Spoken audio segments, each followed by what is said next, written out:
విధంగా పాస్టర్ గారు చెప్పిన విధంగా ప్రార్థన అయితే చేస్తాం. ప్రార్థన విడవకుండాను ప్రతి ఒక్క కుటుంబం గురించి ప్రార్థన చేస్తున్నప్పుడు ఒకటే అడుగుతా ఎక్కువ అనమాట. ప్రభా, ప్రతి ఒక్కరికి సొంత గృహం ఉండాలి. అట్లానే వారికి ఏదైతే అప్పులు ఉన్నాయో అప్పులు కూడా కొట్టివేయబడాలి. ఎట్లా చేస్తారో మీరు ఒక్కరికి మీకే సాధ్యం. వారికి 2 ఉద్యోగాలు ఇస్తారో 3 ఉద్యోగాలు ఇస్తారో మాకు తెలియదు. ఏం చేస్తారో మీకు సర్వము మీకు సాధ్యమే. సమస్తము మీరు చేయగలుగుతారు. మీరు సర్వజ్ఞులు కాబట్టి, సర్వర్యాం కాబట్టి నువ్వు చేస్తావు. ఆ విధంగా ప్రార్థన చేస్తున్నప్పుడు ఒక్కొక్క కుటుంబంలో ఒక్కొక్క ఆత్మీయ కార్యం జరిగిస్తూ ఉన్నాడు. దాన్ని మనం నమ్మాలి, విశ్వసించాలి. ఎందుకంటే మీరు కూడా ప్రార్థన అనే దుర్గాన్ని మీ ఇంట్లో స్థాపించాలి. ఏదో పాస్టర్ గారే చేస్తున్నారని కాకుండాను ఎప్పుడైతే మీరు కూడా జోడించారో ప్రార్థనలో మీరు కూడా ఇక్కడ మేము ప్రార్థన చేస్తున్నప్పుడు, స్త్రీలు ప్రార్థన చేస్తున్నప్పుడు, సంఘం ప్రార్థన చేస్తున్నప్పుడు మీరు మండే నుంచి సాటర్డే వరకు ఎన్ని రోజులు ఏ విధంగా ప్రార్థన చేస్తున్నారనేది మీకు మీరే జ్ఞాపకం చేసుకోండి. ఎంతసేపు మీరు దేవుని దగ్గర గడుపుతున్నారు? కన్నీటి విడుస్తున్నారా? ఉపవాసం ఉండి ప్రార్థన చేస్తున్నారా? మీ పిల్లల గురించి ప్రార్థన చేస్తున్నారా? మీ ఆర్థిక స్థితిగతుల గురించి ప్రార్థన చేస్తున్నారా? మీ కుటుంబంలో ఉన్నటువంటి మీ బిడ్డలకి మంచి సంబంధాలు రావాలని ప్రార్థన చేస్తున్నారా? వారి స్థితిగతులు మారాలని ప్రార్థన చేస్తున్నారా? ఆలోచించుకోండి ఒక్కసారి. ఏదో ప్రార్థన చేస్తున్నామండి కాదు, హృదయపూర్వకంగా ప్రార్థన చేయాలి. మీ హృదయానికి తెలిసిపోతుంది. ఏం తెలుస్తుంది అంటే హృదయంలో ఎప్పుడు కూడా గుర్తుపెట్టుకోండి, శాంతి సమాధానం వచ్చేదాకా మీరు ప్రార్థన చేయవలసిందే. మీకు తెలిసిపోద్ది. ప్రార్థన చేసినప్పుడు మీకు మీ హృదయానికి మాట్లాడతాడు దేవుడు. మీకు ప్రశాంతం వస్తుంది. తర్వాత ఏమొస్తుందంటే ఆ కార్యం జరుగుతుంది అని చెప్పి దేవుడు నీతో మాట్లాడుతుంటాడు. ఆ విధంగా మీరు ప్రార్థన చేయవలసిందే. ఏదో నామకార్థంగా చేస్తున్నాము, నామకార్థంగా బైబిల్ చదువుతున్నాము, ఏదో రావాలని వస్తున్నాము అనేది కాకుండా ఒక నిశ్చయించుకోండి. ఒక నిశ్చయితనం ఎట్లా అంటే మీకు మీరుగానే ఒక బౌండరీస్, ఒక టార్గెట్ వేసుకోవాలి. నేను ఈ సమయంలో నేను లెగుస్తాను, ప్రార్థన చేస్తాను. 3 గంటలు లేసి ప్రార్థన చేస్తారు కొంతమంది. తెల్లవారు 3 గంటలకి, ఎక్కువగా 3 గంటలు లేచి ప్రార్థన చేస్తూనే ఉంటారు. కొంతమంది అయితే రాత్రులు అలాగా కనిపెడుతూ ఉంటారు. మోకాళ్ళు అయితే చిప్పలు అరిగిపోయిన దాకా కూర్చుంటారు కొంతమంది. ఎట్లా మోకాళ్ళ మీద మీరు కూర్చుంటున్నారా? ఎందుకంటే మీరు ఎవరికి సమాధానం ఇవ్వక్కర్లేదు. మీ తండ్రైనా మీ దేవునికి మీరు సమాధానం ఇచ్చుకోవాలి. మీ హృదయంలో ఉన్నటువంటి పరిశుద్ధాత్మ దేవుని సమాధానం పరుచుకోవాలి. ఎస్, నేను చేస్తున్నాను, నేను పరిపూర్ణంగా ఉన్నాను, నా ప్రార్థన దేవుని సముఖానికి చేరుతుంది, నాకు తప్పకుండాను నా దేవుడు నాకు ఆశీర్వదిస్తాడు, ఇప్పుడు లేకపోయినా రేపైనా నాకు ఇస్తాడు అని ఆశ కలిగి నువ్వు ఉన్నావా లేదా? అందుకు కాబట్టి ప్రార్థన చాలా ప్రాముఖ్యమైనది. ఆ విధంగా ప్రార్థన చేయవలసిందే. చిన్న మందైనా ఒకరిద్దరు ప్రార్థన చేసినా చాలు. బైబిల్ స్టడీ కూడా ఏ విధంగా చేయాలంటే మీరు కూర్చున్నప్పుడు ఒక వాక్యం తీసుకున్నప్పుడు ఉదయం లేచిన వెంటనే ఆ వాక్యం చదివి ఆ వాక్యం మీద భార్య భర్తలు కానీ కుమార్తెలు కానీ కూర్చొని ఒక 15-20 మినిట్స్ డిస్కస్ చేయండి, మాట్లాడండి. ఆ వాక్యంలో ఏముంది, నీకేం అర్థమైందో బిడ్డలకి మాట్లాడండి, బిడ్డలకి ఏం అర్థమైందో మీతో చెప్పండి. ఆ విధంగా ఆ వాక్యాన్ని ఏం చేయాలంటే సాధకం చేయాలి, కూర్చొని మాట్లాడాలి. అప్పుడు ఏమవుతుందంటే మీ హృదయం వాక్యముతో నింపబడుతుంది, మీ కార్యాలు సఫలమవుతాయి. మీరు ఎక్కడికి వెళ్ళినా సరే మీ వెంట ఎవరు ఉంటారంటే వాక్యంతో నువ్వు నింపబడి ఉంటావు, పరిశుద్ధాత్మనికి తోడుగా ఉంటాడు, కార్యము సఫలమవుతుంది. గ్రహించండి. ఇంకా చిన్నవాళ్ళగా ఉండకండి. ఏది చేసినా సరే, ఏం చేసినా పరిపూర్ణంగా చేయండి. మాట్లాడుతున్న మాటలు స్థిరపరచండి. ఏదో అందరూ నేను మాట్లాడుతున్నట్టు కుదరదు. నీ మాటలు డిఫరెంట్ ఉంటాయి. నీ మాటలు ఎప్పుడు ఎట్లా ఉండాలంటే గుర్తుపెట్టుకోండి, 10 మందికి ఉపయోగకరంగా ఉండాలి. ఎవరైనా మాట్లాడుతున్నప్పుడు వినండి. ఫస్ట్ విని తర్వాత వారి మాటలు ఏం మాట్లాడారో అది గ్రహించండి. తద్వారా మీకేమొస్తుందంటే మీలోకి వినికిడి లోపం లేకుండా వినగలటువంటి ఫస్ట్ దేవుడు ఏమన్నాడంటే వినుటకు వేగిరపరండి అన్నాడు. కాబట్టి వినాలి. అంటే ప్రార్థన చేస్తూ ఉన్నాము. ఈ ప్రార్థన తప్పకుండాను ప్రతి ఒక్కరికి కూడా రాబోతున్న దినాల్లో చెప్పారు కదా, పాస్టర్ గారు చెప్పినట్టుగా ప్రతి ఒక్కరి గురించి ప్రార్థన చేస్తున్నాం. ఇప్పుడు ఎందుకంటే మ్యాక్సిమం అందరికీ స్థలాలు వచ్చాయి, అందరికీ ఇల్లు వచ్చాయి. ఇంకా కొంతమంది ఉన్నారు ఇంకా 4-5 కుటుంబాలు ఉన్నాయి. వారి గురించి కూడా ప్రార్థన చేద్దాం. బలంగా ప్రార్థన చేద్దాం. అందరూ ప్రార్థన చేయండి. అందరికి కూడా గుర్తుపెట్టుకునే బాధ్యత ఉంది. నేనెందుకు ప్రార్థన చేస్తున్నాను అనకండి. మీరు వారి గురించి ప్రార్థన చేసినప్పుడే మీ హృదయము దేవుని హృదయము. గుర్తుపెట్టుకోవచ్చు జాగ్రత్తగా. ఒకరి గురించి మీరు ప్రార్థన చేసినప్పుడే, మీరు ఎవరి గురించి అయితే ప్రార్థన చేస్తున్నారో మీ దేవుడు మీ హృదయాన్ని తెరుస్తాడు. ఎస్, ఈమె ఒకరి గురించి ప్రార్థన చేస్తుంది, ఎవరో తెలియని వారి గురించి ప్రార్థన చేస్తుంది. ఈమె జీవితంలో ఎందుకు నేను కార్యం చేయకూడదు అని దేవుడికి ఒక నడిపింపు మనలో పెడతాడు. తన ఉద్దేశము మనలో పెడతాడు. నీ ప్రార్థన దేవుడు వింటాడు. ఆ విధంగా ఒకరి నిమిత్తము ఒకరు ప్రార్థన చేయాలని మీకు మనవి చేస్తున్నాను. మీరందరూ కూడా నేర్చుకోండి, ప్రార్థన చేయడం నేర్చుకోండి. మీకు మీరే కాదు, నాకే కావాలి, నాకే కావాలి, నాకే కావాలి, నాకే కావాలంటే అది సెల్ఫిష్ ప్రార్థన అవుతుంది. అది సెల్ఫిష్. దేవుడికి తెలియదా నీకేం కావాలనేది? గ్రహించండి. సహోదరి సహోదరుడా, నేర్చుకో, ప్రార్థన చేయడం నేర్చుకో. ఏ విషయాలు ఉన్నాయో ఒక రాసుకో, నీ బైబిల్లో పెట్టుకో. ప్రార్థన చేయి దేవునికి. అయ్యా, ఈ కుటుంబం ఈ పరిస్థితిలో ఉంది, ఈ కుటుంబంకి ఈ బిడ్డలు ఈ విధంగా ఉన్నారు, ఈ కుటుంబానికి ఈ ఆర్థిక స్థితిగతులు ఉన్నాయి, ఈ కుటుంబంకి ఉద్యోగం లేదు, ఈ కుటుంబంకి ఇల్లు కావాలంటే ప్రభా, ఈ కుటుంబంలో ప్రభా వారికి ఇంకా శరీర రుగ్మతలు ఉన్నాయి, వారు ఎక్కడికి వెళ్ళినా జయం పొందుకోలేకపోతున్నారు ప్రభా, వారికి ఎందుకు నాయన ఈ విధంగా ఉంది, నేను ప్రార్థన చేస్తున్నాను, ఆ కుటుంబానికి నెమ్మదినివ్వండి, ఆ కుటుంబానికి కావాల్సిన ప్రతి ఒక్కరు దయచేయండి అని చెప్పి ఎప్పుడైతే నువ్వు ప్రార్థన చేస్తున్నావో నీ ప్రార్థన దేవుని సన్నిధికి చేరుతుంది. ఒక విషయాన్ని మీకు చెప్పదలిచాను, ఎందుకంటే ప్రార్థన గురించే. ఒక్కసారి యోహాను సువార్త 17వ అధ్యాయం, యోహాను సువార్త 17వ అధ్యాయం. ప్రతి ఒక్కరు బైబిల్ తెరవండి. మీ సొంత బైబిల్ ప్రతి ఒక్కరికి ఉండాలి. ప్రతి ఒక్కరు కూడా బైబిల్ తెరిచి ఆ బైబిల్ పట్టుకోనందుకు కానీ, బైబిల్ అదే విధంగా తెరవనందుకు కానీ మీకు ఏమీ సంకోచం ఉండకూడదు. ఎటువంటి ఆత్మన్యూనతకు లోను కాకూడదు. అది పరిశుద్ధ గ్రంథం కాబట్టి మీరు తెరవవలసిందే, తెరిచి చూడవలసిందే. సువార్త 17వ అధ్యాయం అందరం కలిసి 17వ అధ్యాయము మనమందరం కూడా 1 నుంచి 12 వచనాల్ని ఈరోజు మనము ధ్యానిద్దాం. ఎందుకంటే ప్రార్థన గురించి మాట్లాడాం కాబట్టి ప్రతి ఒక్కరు కూడా పరిశుద్ధ గ్రంథాన్ని తెరిచి ఒక్కసారి అందరూ నిల్చొని వాక్యాన్ని చదువుకుందాం. పదం వెంబడి పదం చదువుదాం. చాలా జాగ్రత్తగా, ప్రతి మాట స్పష్టంగా చదువుతున్నప్పుడు అవగాహనకు వచ్చినట్లుగా అది ఆ విధంగా అర్థమయ్యే రీతిలో మనం చదవాలి.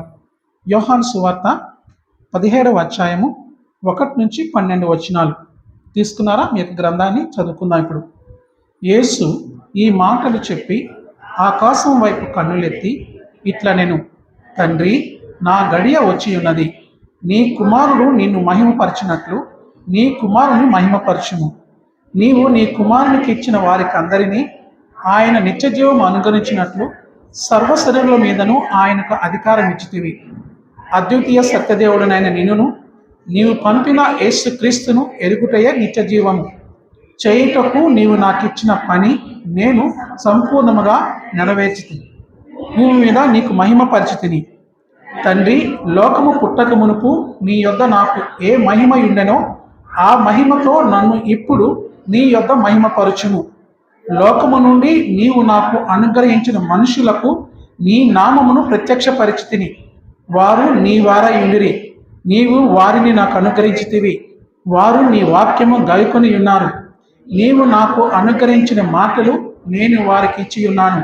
వారు ఆ మాటలు అంగీకరించి నేను నీ యొద్ద నుండి బయలుదేరి వచ్చితినని నిజముగా ఎరిగి నీవు నన్ను పంపితివని నమ్మితిరి గనుక నీవు నాకు అనుగ్రహించినవన్నీ నీ వలననే కలిగినవని వారిప్పుడు ఎరిగి ఉన్నారు.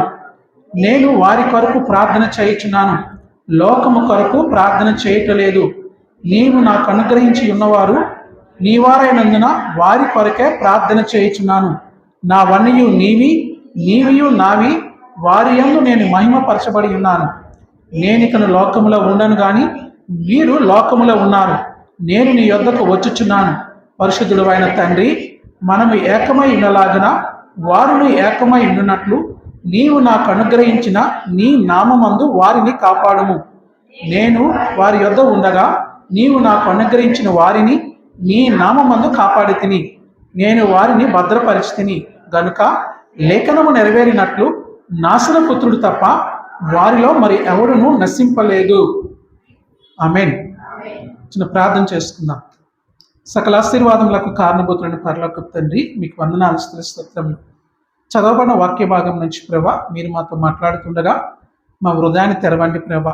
వినగల చెవులను, వివేచన గల ఆత్మను మాకు అనుగ్రహించండి. ప్రతి ఒక్కరికి ప్రభా అర్థమైన రీతిలో ప్రభా దీనికి విపులంగా మాతో మాట్లాడి మాలో పరివర్తన తీసుకొచ్చి ప్రభా మీరు మహిమ పొందుకోమని యేసయ్య పరిశుద్ధ నామములో ఈ మనవులు అడిగి వేడుకొంచున్నాను పరలోకపు తండ్రి. ఆమేన్. ఈ ప్రార్థన చాలా ప్రాముఖ్యమైనది. ఇది ఎవరితో ప్రార్థన చేస్తున్నారంటే ప్రభువైన యేసుక్రీస్తు వారు తండ్రితో ప్రార్థన చేస్తున్నారు, తండ్రికి ప్రార్థన చేస్తున్నారు. దీనికి మన ప్రధాన యాజకుని ప్రార్థన. ప్రధాన యాజకుడు ప్రభువైన యేసుక్రీస్తు ప్రభు మనకి ప్రధాన యాజకుడు. ఆయన మనందరి నిమిత్తము, ఆయన శిష్యుల నిమిత్తము ఆయన తండ్రితో మాట్లాడుతున్న విధానం చూడండి, ఎంత బాగా మాట్లాడుతున్నాడు, ఎంత బాగా ప్రార్థన చేస్తున్నాడో. ఈ ప్రార్థనలో చాలా విషయాలు ఉన్నాయి. ఆ విషయాలు ఒక్కొక్కటిగా మనము గ్రహించి ఆయన చేసిన ప్రార్థన మనకు ఒక కొలమానికం. ఎంత దీర్ఘశాంతముగా, ఎంత విపులంగా, ఎంత స్పష్టంగా, ఎంత ప్రభావవంతంగా ఆయన ప్రార్థన చేస్తున్నారో మనం ఇక్కడ గ్రహించాలి. ఎందుకంటే ప్రార్థన చాలా ప్రాముఖ్యమైనది. ప్రార్థన ప్రభువుతో, తండ్రి అయిన దేవునితో ఎంత ఎక్కువగా మాట్లాడితే అంత ఎక్కువగా సహవాసము బలపడుతుంది. నువ్వు ఎంత ఎక్కువగా ఆయనతో సహవాసం కలిగి ఉంటావో అంతగా ఈ లోకములో జయ జీవితం జీవించగలుగుతావు. ఇవన్నీ కూడా ఒకదానికొకటి రిలేటెడ్గా ఉంటాయి. వాక్యము, దేవుడు ఏం చేశాడంటే ప్రభువైన యేసుక్రీస్తు వారు మన చేతికి వాక్యం ఇచ్చారు.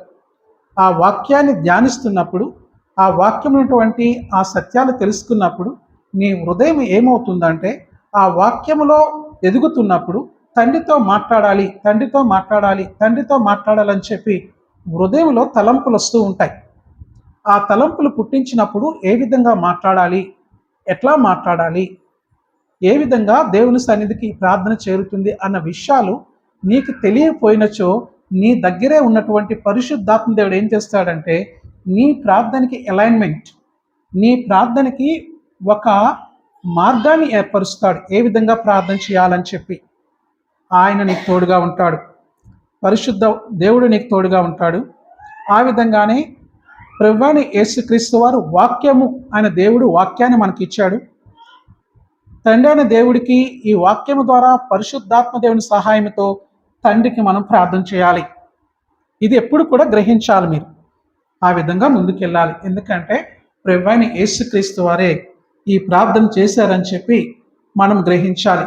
అంటే మన ప్రధాన యాజకుడు, ఇక్కడ చూస్తే మన ప్రధాన యాజకుడు యేసుక్రీస్తు. యేసుక్రీస్తు ప్రధాన యాజకుడు అంటే హై ప్రీస్ట్ అన్నమాట. ఆయన తప్పి ఇంకొకరు లేరు. ప్రధాన యాజకుడు ఏం చేసేవాడంటే ఎప్పుడు కూడా మనము పాత నిబంధన గ్రంథాన్ని మనం తెలిసినప్పుడు, ఆ లేఖనాలు పరిశీలించినప్పుడు ప్రధాన యాజకుడు ప్రజల నిమిత్తము, దేవుని ప్రజల నిమిత్తము దేవుని సముఖముకు వెళ్ళి, దేవుని సన్నిధికి వెళ్ళి దేవునికి విజ్ఞాపన చేస్తూ ఉండేవాడు, దేవునికి ప్రార్థన చేస్తుండేవాడు. ఎవరి నిమిత్తం అంటే ప్రజల నిమిత్తము. అందుకనే ఏ విధంగా యాజకుడు ప్రార్థన చేసేవాడు, ఆ విధంగా హైలీ ప్రీస్ట్ ఈ మన ప్రధాన యాజకుడు అయిన యేసుక్రీస్తు ప్రభువారు కూడా తండ్రితో ఏం చేస్తున్నారంటే ప్రార్థన చేస్తున్నారు. అందుకనే ప్రధాన యాజకుడిగా యేసుక్రీస్తు యొక్క ప్రార్థన ఇక్కడ చాలా ప్రాముఖ్యమైనది. ఇక్కడ తీసుకుంటే అది మనకు చాలా విషయాలను బోధిస్తుంది. ఎన్ని విషయాలో చూద్దామే, ఎన్ని విషయాలు అనేది. ఏంటి ఆ విషయాలంటే మొట్టమొదటిగా అది మన క్రీస్తు యొక్క ప్రేమ. ఆ ప్రేమ ఉంది కాబట్టి మన నిమిత్తము తండ్రి అయిన దేవునికి ప్రార్థన చేస్తున్నాడు.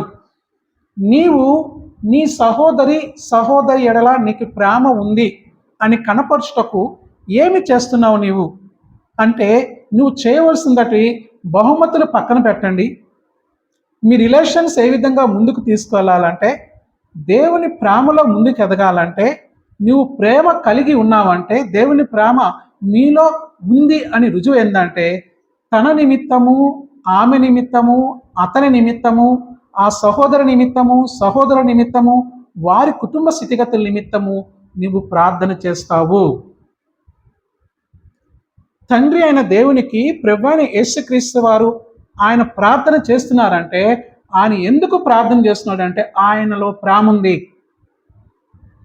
ప్రేమ ఉంది కాబట్టి ఆయన ఏం చేస్తున్నాడంటే తండ్రి అయిన దేవునికి మన నిమిత్తము విజ్ఞాపన చేస్తున్నాడు, ప్రార్థన చేస్తున్నాడు అని చెప్పి మనం గ్రహించాలి.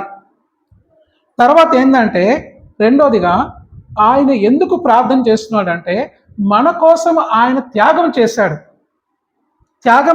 ఏం త్యాగం చేశాడంటే తన ప్రాణాన్ని మన నిమిత్తము కలవర శిలువలో పెట్టాడు, ప్రాణాన్ని ఇచ్చేశాడు.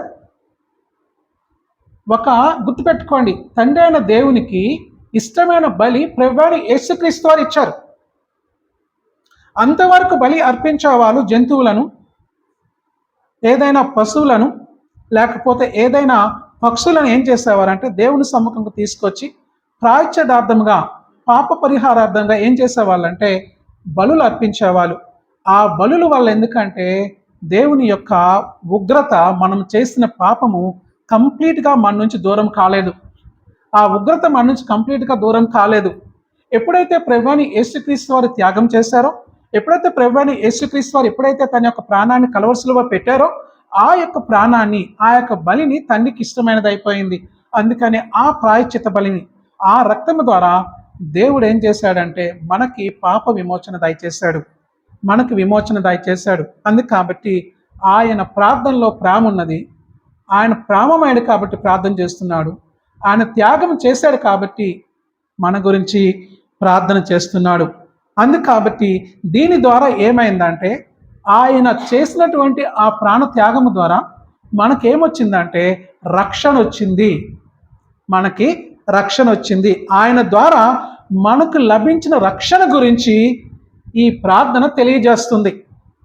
అర్థమైందా? అందుకు కాబట్టి నీవు కొంత సమయాన్ని దేవునికి ఇస్తున్నావా?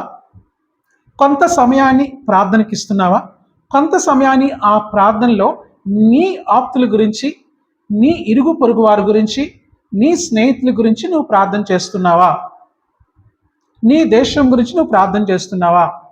నీ సంఘము గురించి నువ్వు ప్రార్థన చేస్తున్నావా? నీ సంఘ సేవకుల గురించి నువ్వు ప్రార్థన చేస్తున్నావా? నీ సంఘ సేవకుల గురించి నువ్వు ప్రార్థన చేస్తున్నావా? ఎవరి గురించి ఎప్పుడైనా ప్రార్థన చేస్తున్నావా? లేకపోతే ఏదో వస్తున్నాం సార్, ఏదో చేస్తున్నాం, తింటున్నాము, పడుకుంటున్నాము, లేస్తున్నాము, ఉద్యోగం చేస్తున్నాము, ఇదే చేసుకుంటున్నామా మనం? ఇది చేస్తే మన జీవితం ద్వారా ఫలభరితంగా ముందుకు కొనసాగలేం. మన జీవితంలో ఫలాలను మనం అనుభవించలేం. మనం ఎప్పుడు కూడా మృతముగా అయిపోతుంటాం. ఆ విధంగా జీవించడం దేవునికి ఇష్టం లేదు.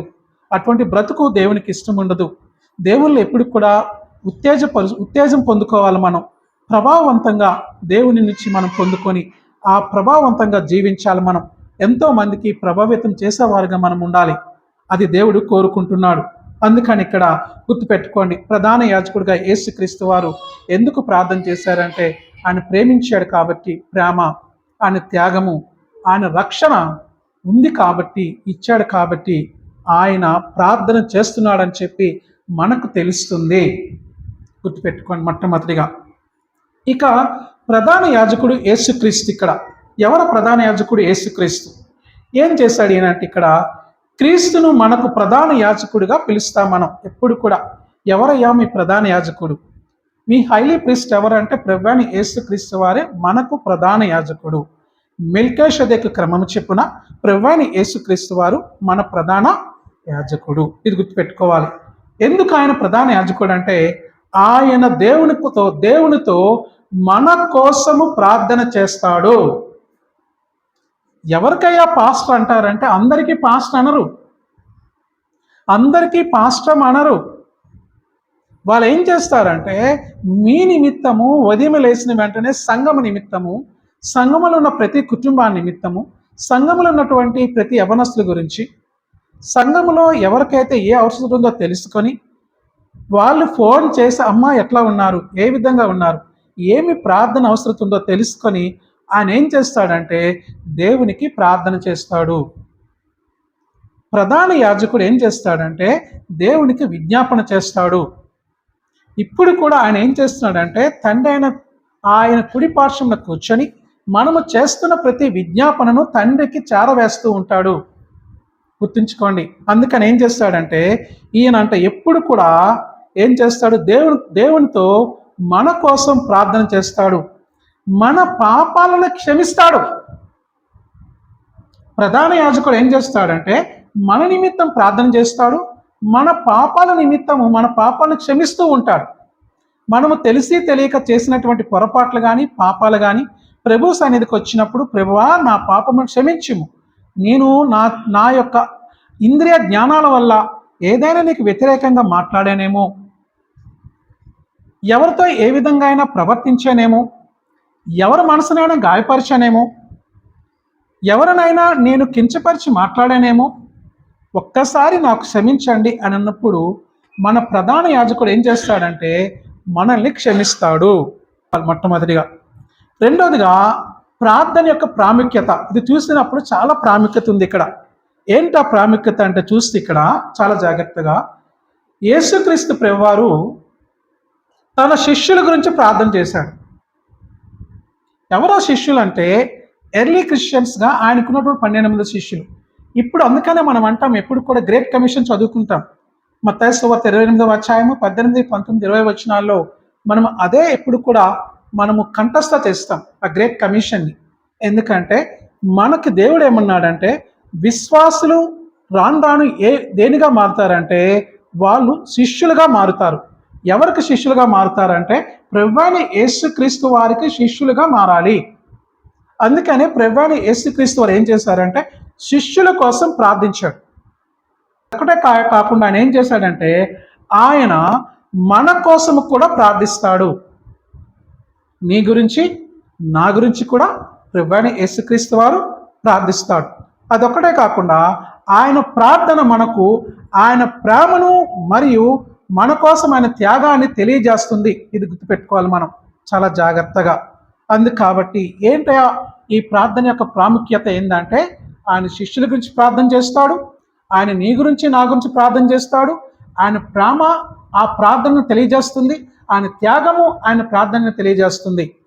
కాబట్టి మనము త్యాగం చేయాలి. ఏం త్యాగం చేయాలంటే నాకు టైం అయిపోతుంది నేను పారిపోతున్నాను కాకుండా గాను కొంత సమయము దేవునితో గడపాలి. ఆ దేవునితో గడిపినప్పుడు ఆ సమయాన్ని త్యాగం చేసినప్పుడు ఆ త్యాగాన్ని దేవుడు చూస్తాడు. నీ సమయాన్ని దేవుడికి ఇచ్చినప్పుడు నీ సమయాన్ని సాక్రిఫై చేయాలి. సమయము చాలా ప్రాముఖ్యమైనది, గుర్తుపెట్టుకోండి. సమయము చాలా విలువైనది. సమయాన్ని దేవునితో కూడా సమానంగా కొలవలేం.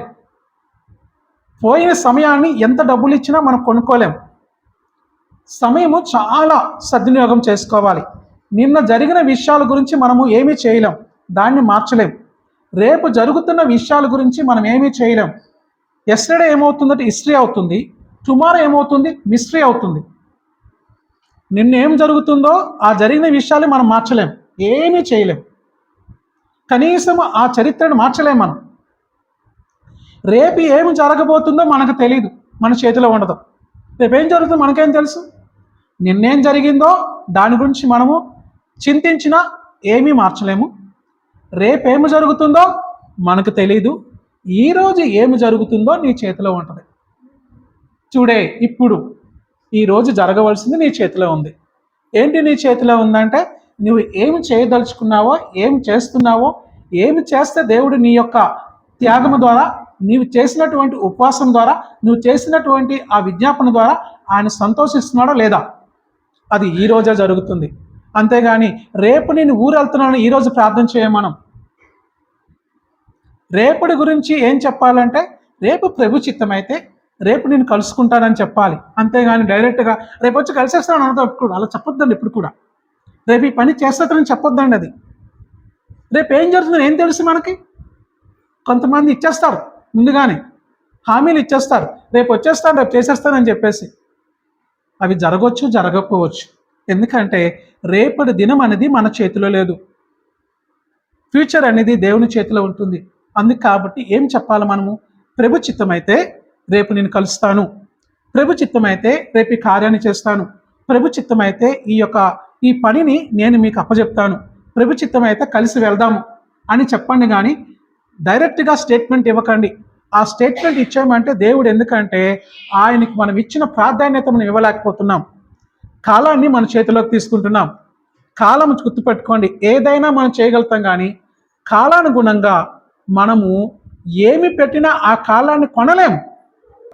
మూడోదిగా, ప్రార్థన యొక్క లక్ష్యం ఏంటి?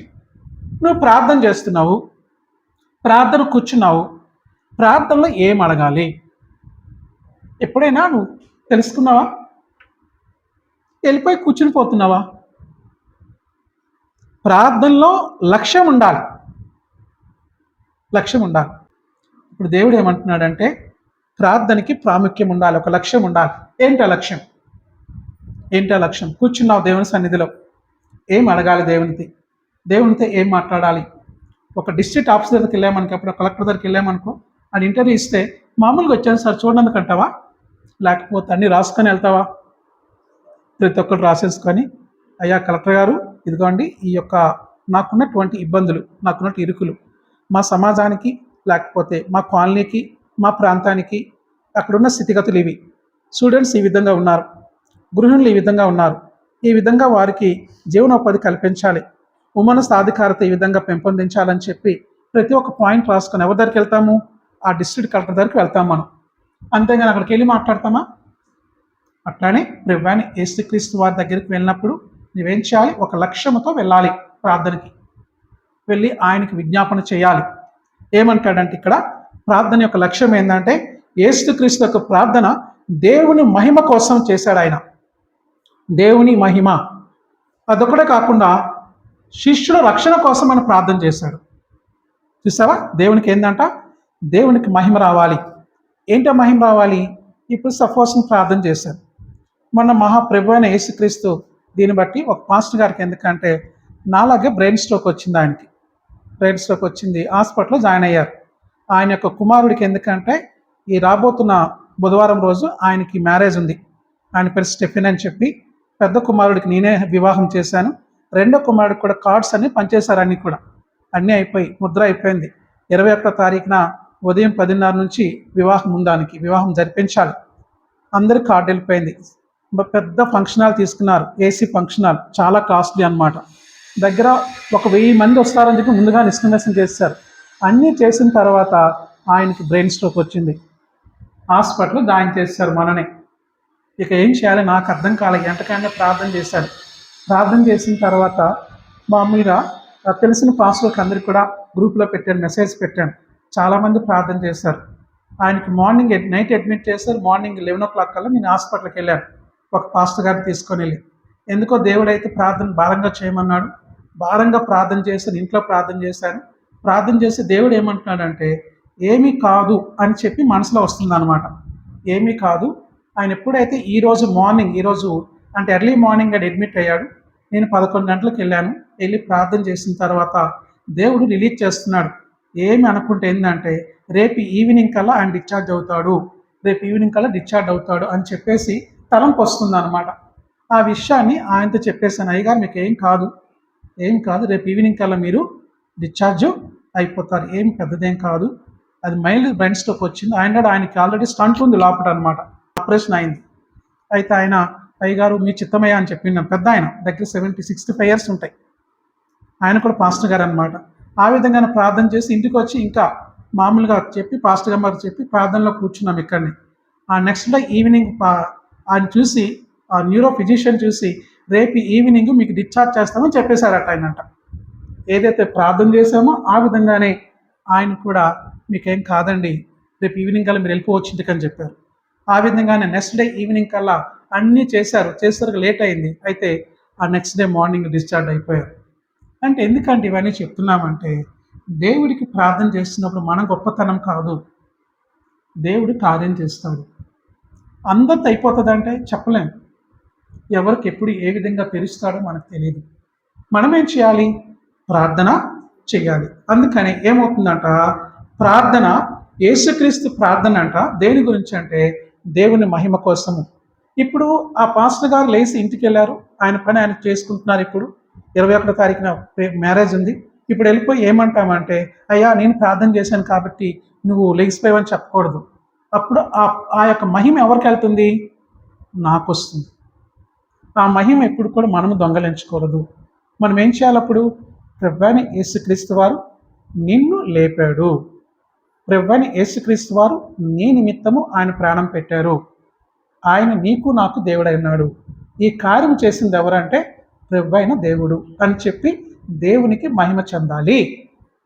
ఎట్టి పరిస్థితులకు కూడా ఆ మహిమ మనము దొంగలించకూడదు. ఆ మహిమ మనది కాదు. కొంతమంది అంటారు, నేనే ప్రార్థన చేశాను కాబట్టి లేచిపోయిందని. తప్పే తప్పు, అట్లా అనకూడదు. మనం ఏం చేస్తామంటే, మనము ప్రార్థన చేస్తే దేవుడు కార్యం చేస్తాడు. ఇది గ్రహించండి. అందుకని ఏమైందంటే, ఇప్పుడు ఎందుకు ప్రభువైన యేసుక్రీస్తు వారు ఏం చేస్తారంట? ఆయన లక్ష్యం ఏంటంటే, యేసుక్రీస్తు వరకు ప్రార్థన దేవునికి మహిమ కోసం ప్రార్థన చేస్తాడు. నీవు నేను ఆ వ్యాధి నుంచి కానీ, ఆ యొక్క కష్టం నుంచి కానీ, ఆ శ్రమ నుంచి కానీ విడుదల పొందుకున్నప్పుడు మనం ఏం చేస్తాము? ప్రభువా నీవు కార్యం చేస్తావు తండ్రి, నీవే తండ్రి, సమస్తము నీవే నాకు ఆధారం అని చెప్పి దేవునికి మహిమ చెల్లిస్తాం. కాబట్టి ఈ మహిమ నిమిత్తము ప్రభువైన యేసుక్రీస్తు వారు మన నిమిత్తము దేవునికి ప్రార్థన చేస్తారు.